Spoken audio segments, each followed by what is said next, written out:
Hey everyone, and welcome back to Witch Talk. Of course, I am your lovely host. My name is Audrey, and we're going to be going over a couple of different things today. Of course, we're going over Medusa, or Lammas, as a lot of people that call it, which is the holy holiday that passed yesterday, or when Leo goes into 15, or the sun goes, or the the sun goes into Leo at 15 degrees.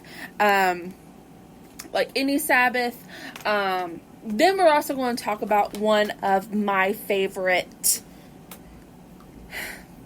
heroines. So let's go ahead and get down to business. So this is a new segment on Witch Talk that I want to call Story Time. And Story Time today we're going to talk about Medusa. Now, of course, all of us know the story of Medusa, which is that she was this beautiful woman. She was raped by Poseidon in Athena's temple, and then Athena punished her for breaking her vows by turning her into this hideous monster. Well, here's the deal, what everyone doesn't think as. Everyone doesn't think of the situation through the eyes of the woman in this story. So today what we're going to do, we're going to talk about Medusa's story in a little depth. And what a lot of people, especially a lot of women, are viewing this side of Medusa's story. Okay. So Medusa was a devastatingly beautiful mortal.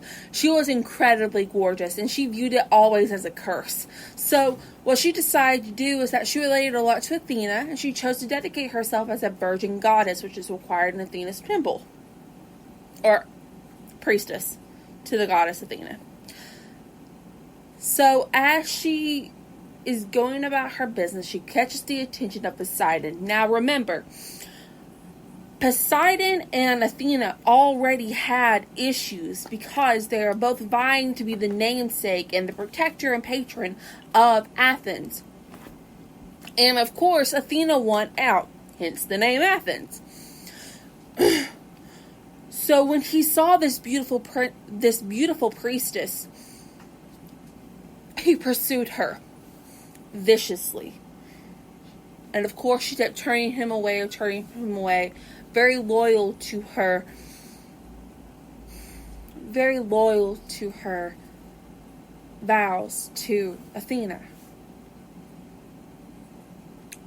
And you have to realize, even in ancient Greece, even being a goddess, objecting to one of the major three most powerful gods that led the rebellion against the Titans was something that wasn't done at this time at all. Even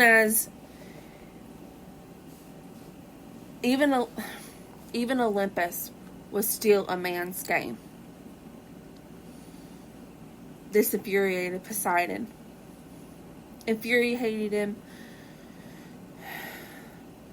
So he pursued Medusa. And she ran. She ran through the streets, and she ran into her temple, into Athena's temple, her home, her sanctuary. And there, at her altar, she asked Athena for help. Athena knew that she could not stand against Poseidon. It would start a war on Olympus, and it would wind up destroying her.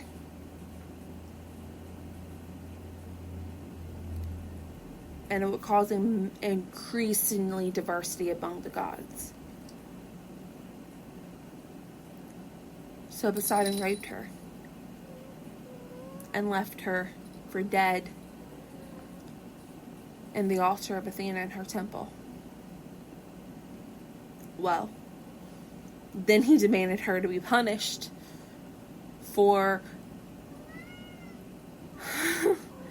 breaking her virgin vows as a priestess of Athena.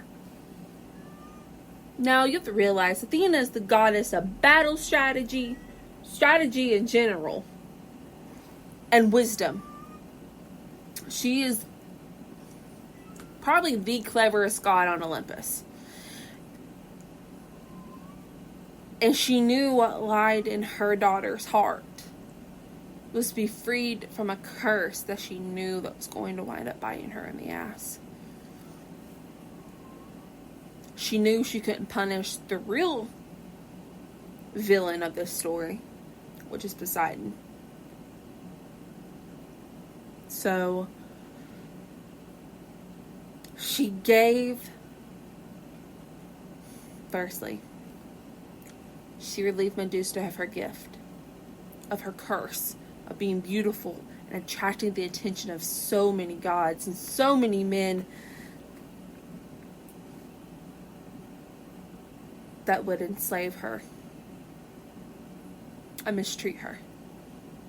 Then she gave her the power of strength and a petrifying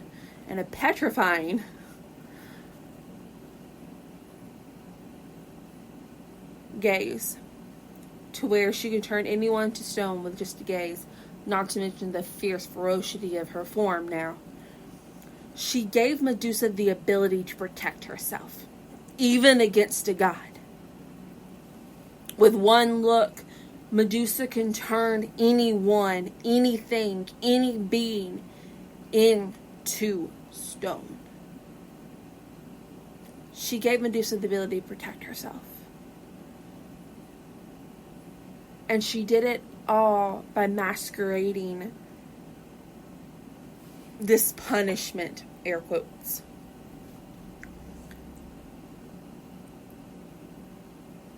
which was actually a gift. So she took away her gift that was actually her curse, which is her beauty. And she gave her a curse, which is actually her gift. The power and the ability to protect herself. And not to mention the offspring that was from her rape from Poseidon.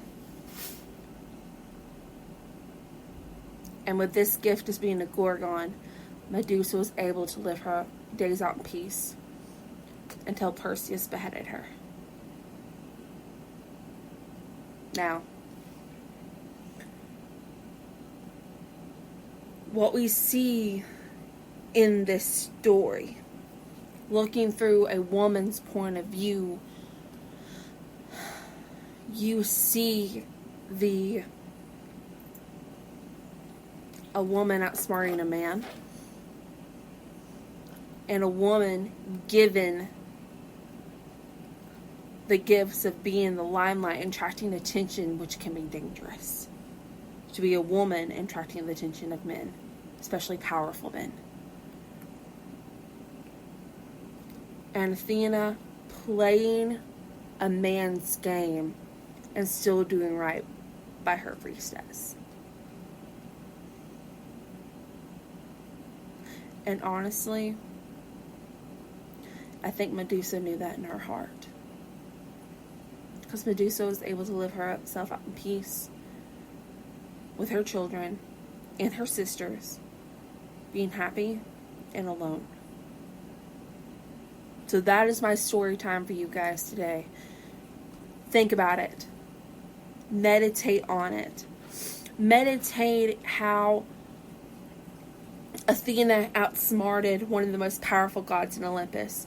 Think about how Medusa, from her strife and her most awful oppression and abuse, rised and became one of the most powerful creatures in mythology. Think of the strength that these two women had in this story. Now, we're going to move on talking about llamas. Dun, dun, dun, dun, dun, dun, dun, dun, dun, dun, dun, dun, dun. Yay!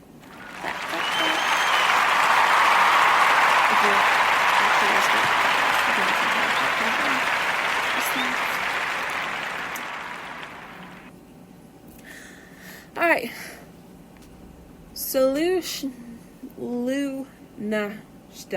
Lushnida.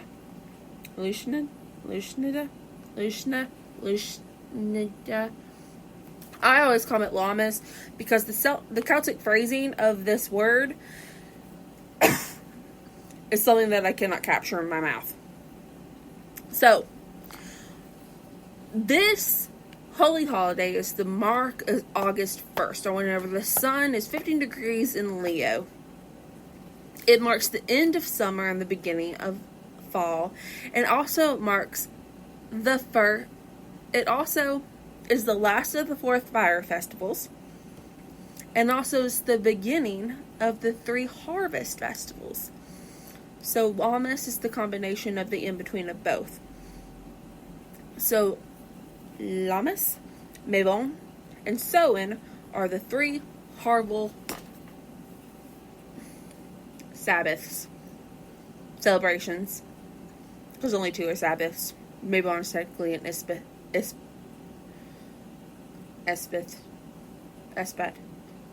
A mid-between holiday. We'll get to that later. Okay. So, the reason why I couldn't talk to you about this holy holiday on the holy holiday was because I was actually celebrating myself. Usually when me and my husband are together, I would bake bread, I would set up an offering, I would make corn dollies, I would bake bread with berries, whether it be cranberry or blueberries, strawberry bread, banana bread, a lot of food will be going on. This is actually one of the holy holidays that I would actually start making mead for sowing, because it has to sit for about 90 days. This Sabbath was actually named after the Celt god of after the Celts god, which is a many-skilled god. And if you were wanting to learn a little more about this holiday, there are a couple of books that I did research in, because I know the way I celebrate the holiday, but everyone celebrates it differently.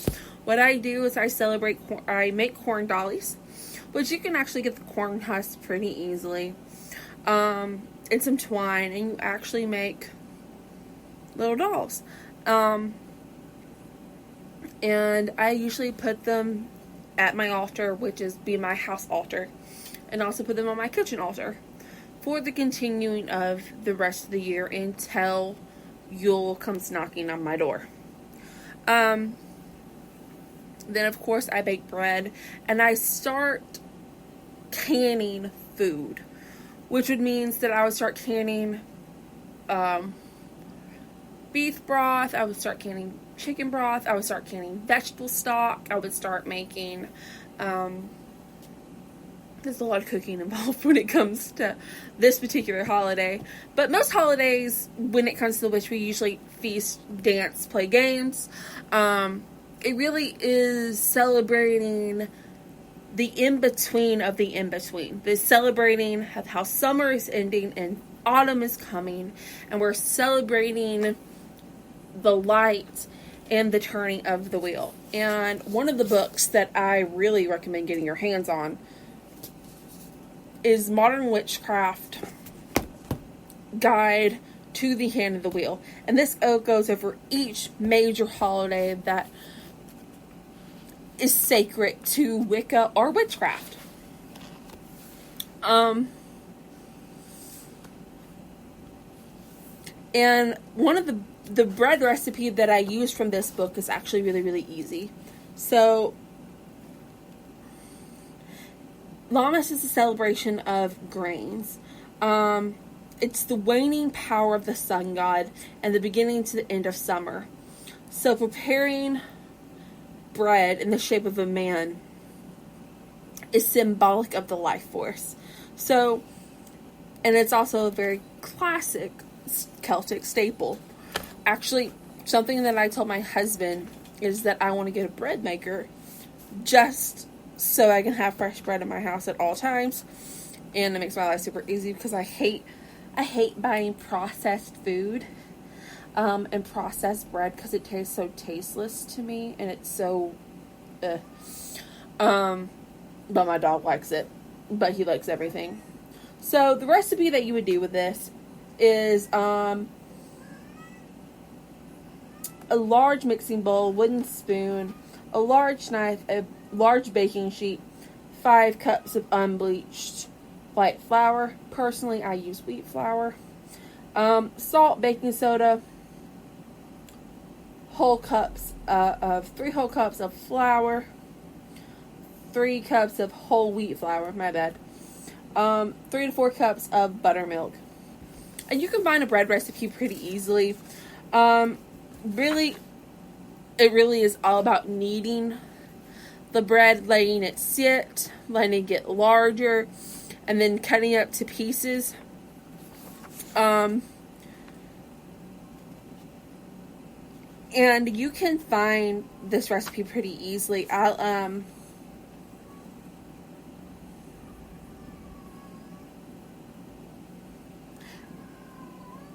put a link on my Facebook page to for y'all to have a easy bread recipe, which I do recommend buying this book because it goes over staples that you could do for each holiday. Another great book to have your hands on, and this is a great book whether you're just learning about witchcraft or learning about Wicca. I've mentioned Erin Murphy Hitchcock before. She's the author of The Green Witch, and her latest book, The Green Witch Grimoire, recently got released. I just got it in, and I'm about to put my hands on it. It's called Wicca, The Modern Practitioner's Guide, and if you turn to page 172, you'll actually see where she talks about it. Lu is the Celtic god that it was named after. Trade and games of skill are featured in this celebration. It was actually incorporated by the Anglo-Saxon Christian celebration, which is called Loaf Mask, which is it's one of the Christian celebration of the first fruits of the field, and the main offering is which bread made with the first gatherings of wheat and grain. With this particular celebration, I usually do very, very little meat.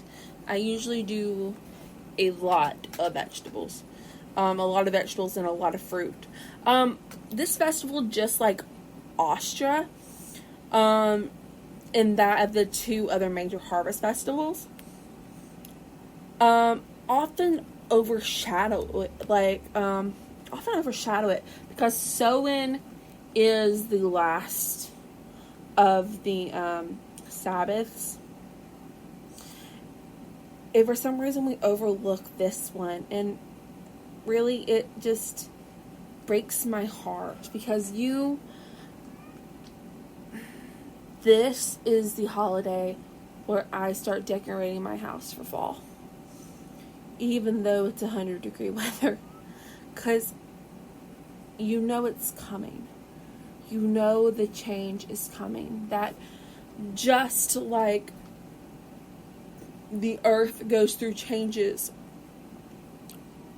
from spring to summer to fall and then to winter, from maid, mother to crone,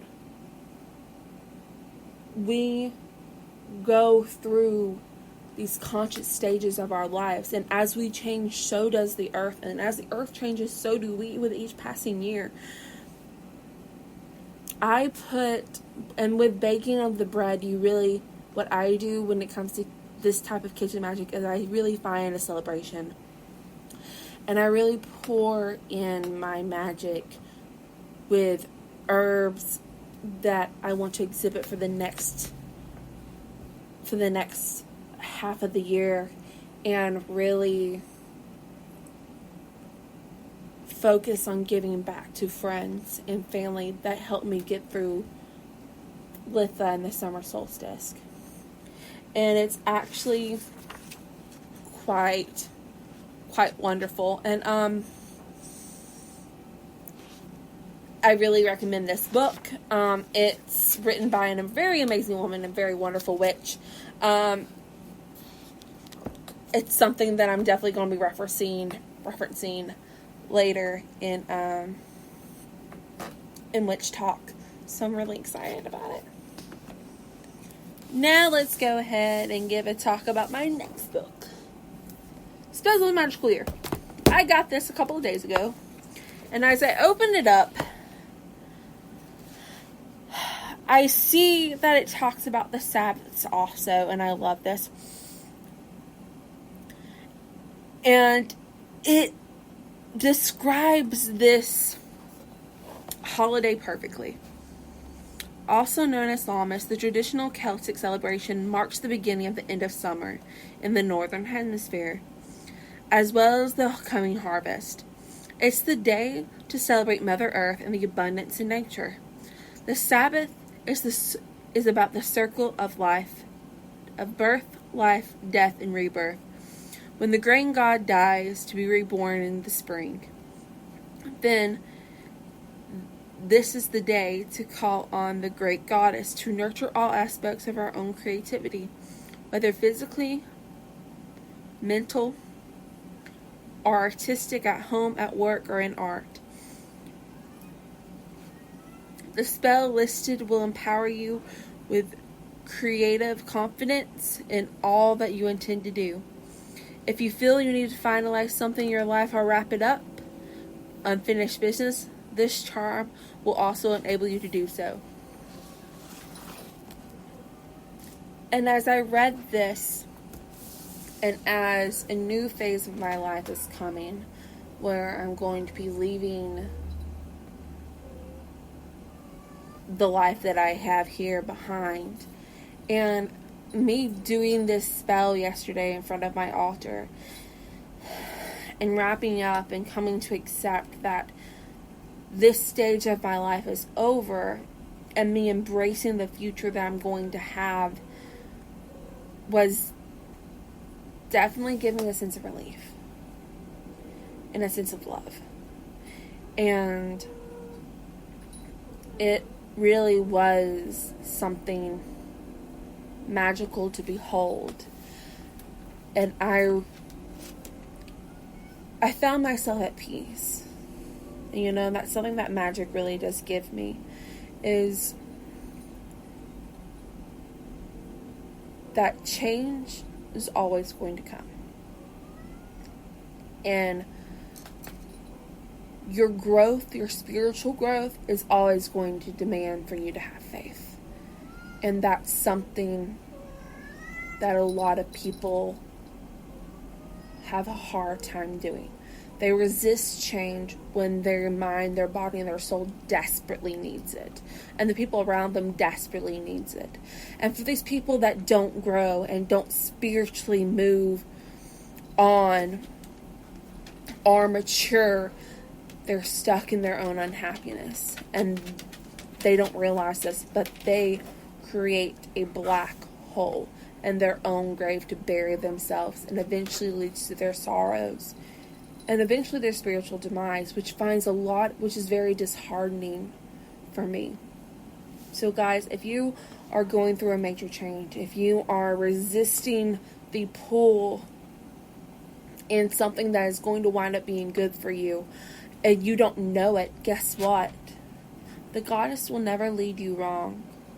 Okay?